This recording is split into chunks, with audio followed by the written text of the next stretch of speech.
અમરેલી તાલુકાના નાના માચિયાળા ગામે અચાનક તણાવનો માહોલ સર્જાયો છે, જ્યાં બે જૂથ વચ્ચે ઉગ્ર અથડામણની ઘટના સામે આવી છે.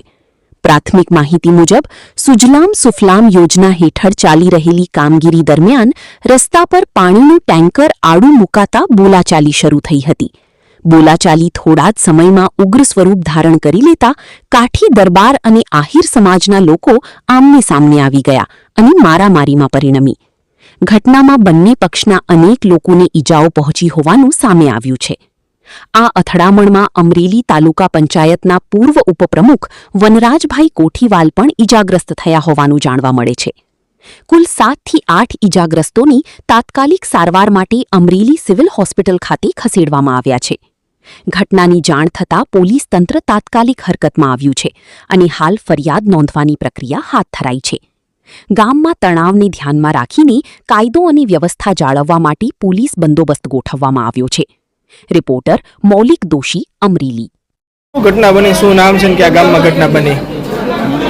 નાના માચિયાળા વનરાજભાઈ સામે સવારમાં અમારા ઓલા ટ્રેક્ટર હાલે છે હિટાચીમાં સુજલામ સુફલામમાં, એને પાણીની ટેન્કરમાં ડ્રાઈવર આડું ઊભું રાખી દીધું. એટલે ડ્રાઈવરને સમજાવ્યા છે, એટલે સમજાવ્યું ને પછી એ કાંઈ કીધું નહીં, એટલે ટ્રેક્ટર આડું લીધું નહીં. એટલે એણે શેઠને ફોન કર્યો, એટલે બીજું શેઠ ટ્રેક્ટર આડું ઊભું કેમ ભરેલું ટ્રેક્ટર બધા ટ્રેક્ટર શેઠ એક બાજુ લઈ લ્યો, એટલે એક બાજુ જોયું છે. એણે શેઠને બોલાવ્યા, ઓલો ભાઈ વનરાજ ઓગળને.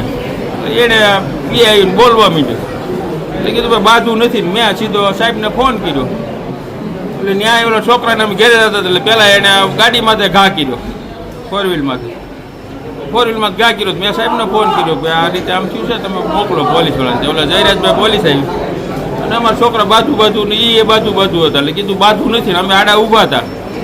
ત્યાં એને ટ્રેક્ટર સીધું માથે ચડાવી દીધું.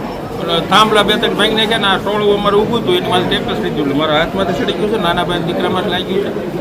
એટલે એ 7-8 જણા ને એ 7-8-10 જણા ટ્રેક્ટર સીધું આખું ટોળામાં ચડાવી દીધું ને પોલીસવાળા નાજીમાં ચડાવી દીધું. ટ્રેક્ટર ચડાવવાવાળું કોણ હતું? એના નામ છે જયરાજ